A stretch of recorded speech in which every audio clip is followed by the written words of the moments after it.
trophic factors is cerebralized.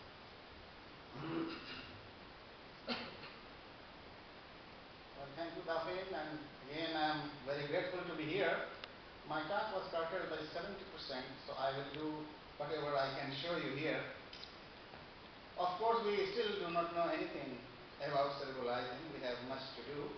And since Dafin has made these things very clear, what we are doing that we try to develop the drug delivery using nanowires. And this is the nanowires done by my colleague Dr. Ryan Tian.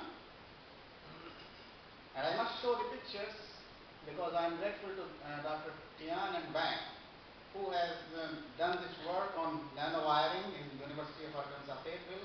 I also show some pictures because without the support of Arkansas governor, this is very difficult to continue the work. And obviously this is the education minister and research minister in Sweden who has given us unrestricted fund to work on because these are very expensive investigations. And obviously we got lots of support from government of India when he was, Dr. Kalam was President of India. So here I should say that sometimes science and politics do meet if the politicians are educated. Well, we always test our hypothesis that whether we are doing wrong or right. There are several ways.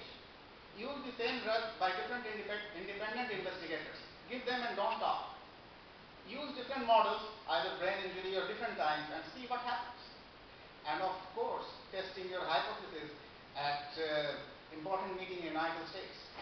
So we tested something with Society for Neuroscience, and we are very happy that our results on not only cerebralizing but nanodrug delivery was always taken as nano symposium, and usually it is shared by me. So I was encouraged.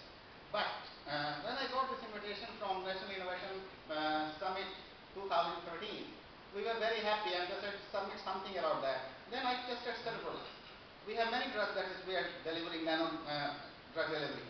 We have given this project to them. And we are very surprised because it is written that only top investigators will be asked to present their result. And I believe I am not among them. But we are very surprised that we are invited to present this talk. So just showing you again.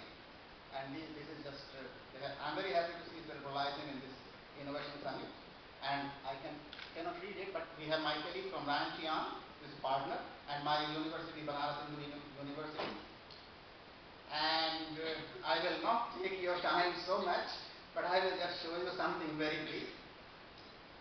So there are different set of investigations I am showing you, and we tested recently in Las Vegas. There was a conference on ubiquitin, and this was Dr. Aruna Hari was the Nobel Prize winner on this subject. So we submitted an abstract there, and to our utter surprise, our abstract was selected one of the three exemplary abstracts. I mean, I cannot ask more. So I will show you some results about how cerebralizing has modified ubiquitin. People believe that ubiquitin overexpression could be injurious to the nerve cell, and this is still very primitive.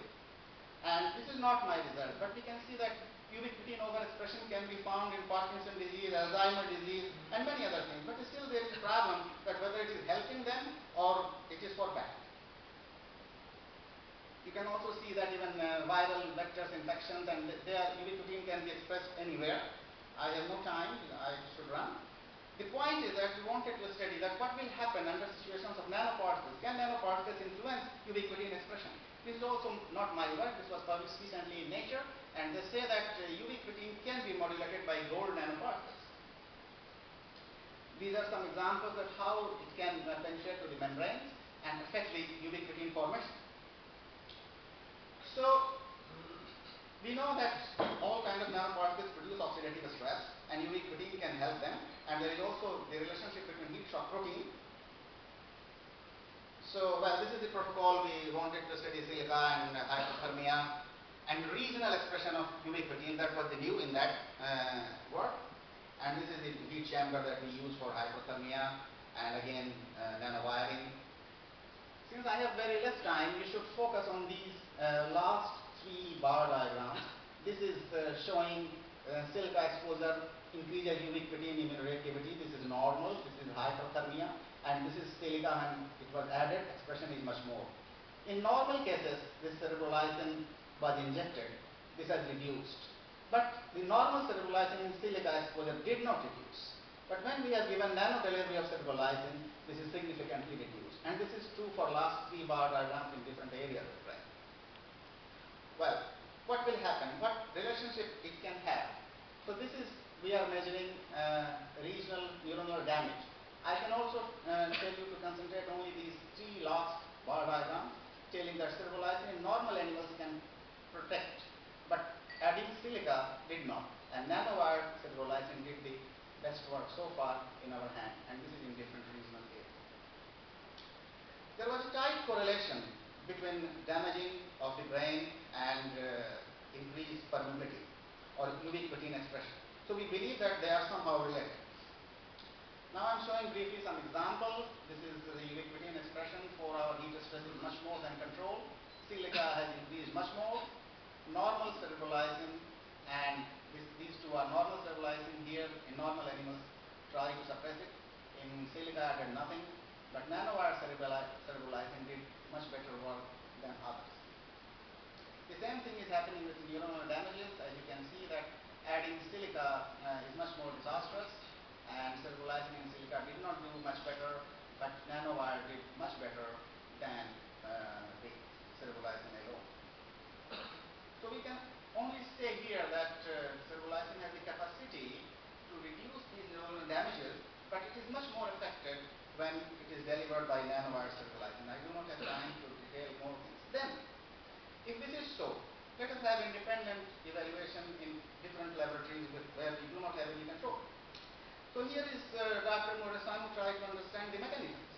In hyperthermia, no silica was added, and one of the oxygen radical or oxidative stress is produced by nitric oxide synthase, both basic and constitutive type. So let us see what is happening. And we are always fascinated with BDNF, GDNF, and always fascinated by Dr. Reisman here, and also Martin Schwab from Switzerland. I have bad luck that I was not able to work in any place I wanted, but that's the story. So we did this work. And here, this is a complex diagram, but you should see here this is not very disruption. You should focus here that after 4 hours, this is the normal cerebrolizing, it reduced in normal animals. When it is added after 30 minutes, even high dose did this work. But when we have nanowire cerebrolizing in 2.5 milliliter, after 30 minutes, the result was the best, and also at higher doses. Interestingly, even 90 minutes after, nanowire cerebrolizing is doing better, but not the normal cerebrolizing. So it has done something. You could also see this is brain edema, and the pictures are very similar. I do not have time much to tell, but the point is that nanowire cerebrolizing always worked than the normal cerebrolizing given 30 minutes after. And this is also neuronal damages. This picture is very same. Now look at these pictures. This is nanowire cerebrolizing after 30 minutes and reduction in neuronal injury, and nanowire cerebrolizing after 60 minutes. So even after 60 minutes, even we can see some cell damage, but it is largely protective, which is not seen in normal cerebrolizing cases. And these are neuronal loss after 30 minutes of cerebrolizing, and even 60 minutes, there was much less expression of nitric oxide synthase. I am not showing inducible, but that is also working this way. So we believe that probably oxidative stress playing an important role, and this drug, when it is given in right time and in right dose, probably enhanced by nanowire, it can produce. Now, the third is, and this work was chosen by National Innovation Summit. So we went to China and tried to do, they have a lot of work on peripheral neuronal injury. We also, being a surgical sciences department of anesthesiology, we have great interest. So we said that let us work with Dr. Fung. And we have done a lot of work, and this was also our surprise.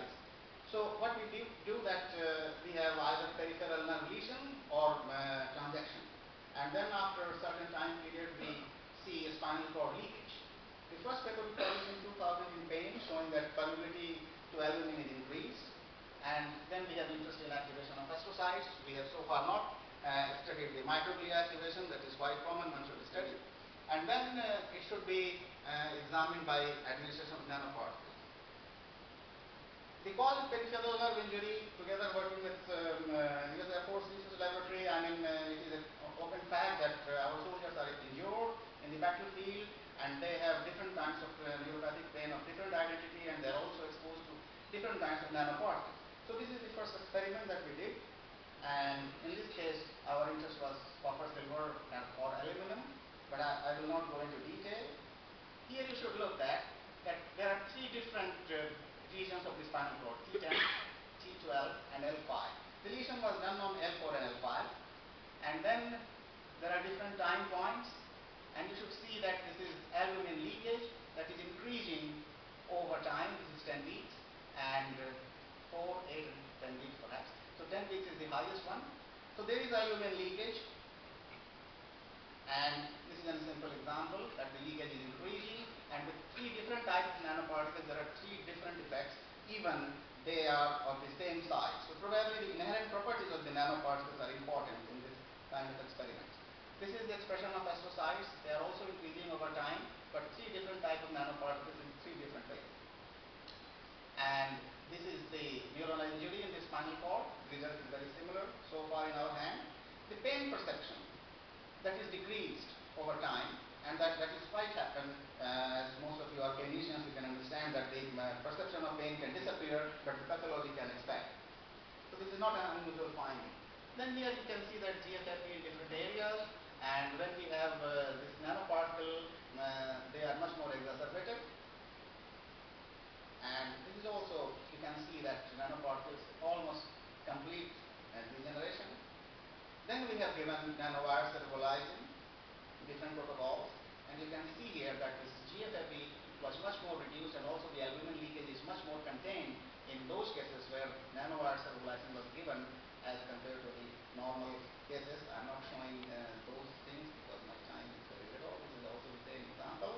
So we believe that nanoparticle toxicity also increases neuropathic pain syndrome and morphology, and nanowired cerebrolysin may have some effect on human protection. In the last 5 minutes, nothing, 5 minutes, okay, I will show you if our hypothesis is correct, then it should work in different kinds of CNS injury models. And I will be very brief.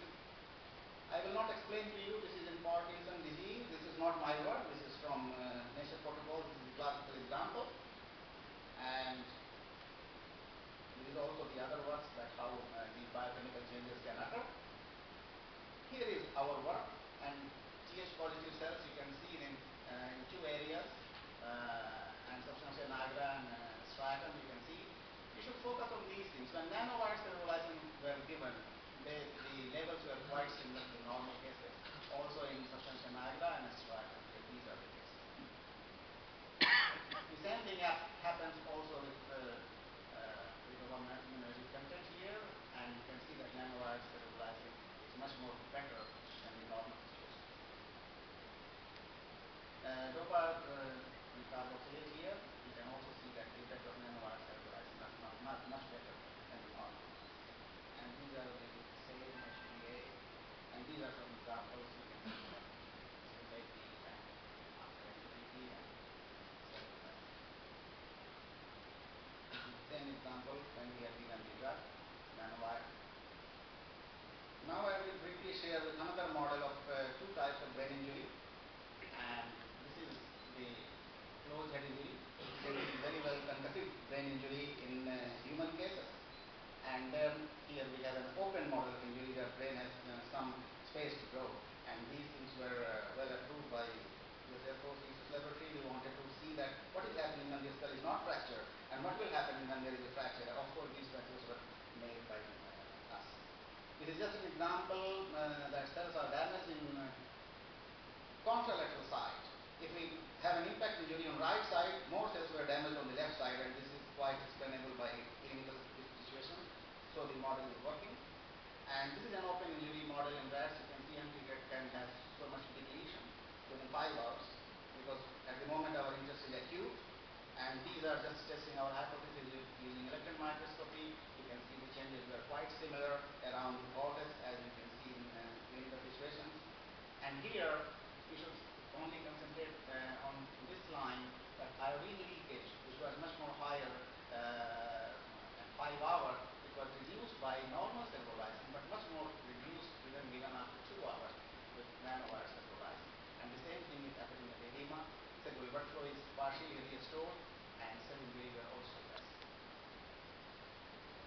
same thing is occurring here in open case of injury, and here we see the same pattern.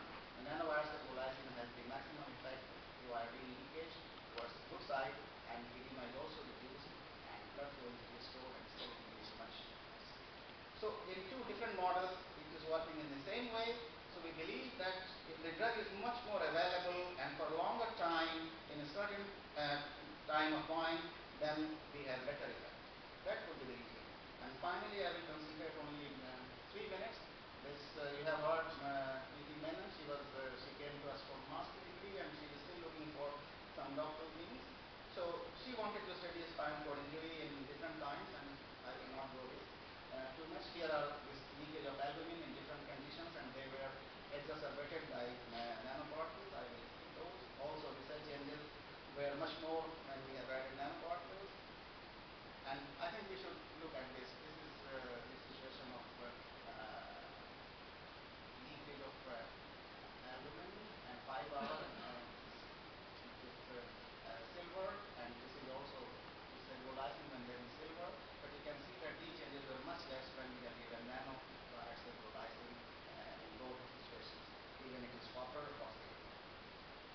And our point is that we still do not know how these things are working, but we have shown in different laboratories with different type of models the things are working probably in a similar direction, but we have to go much more in this area and deeper to understand. And obviously, nothing can be done without extensive financial support. I especially refer also for the centralizing Neuropharma and Swedish Social Democrat Research, and also the government of Sweden, and there are also many other organizations who are supporting this investigation. So I'll stop here and look forward to your suggestions so that we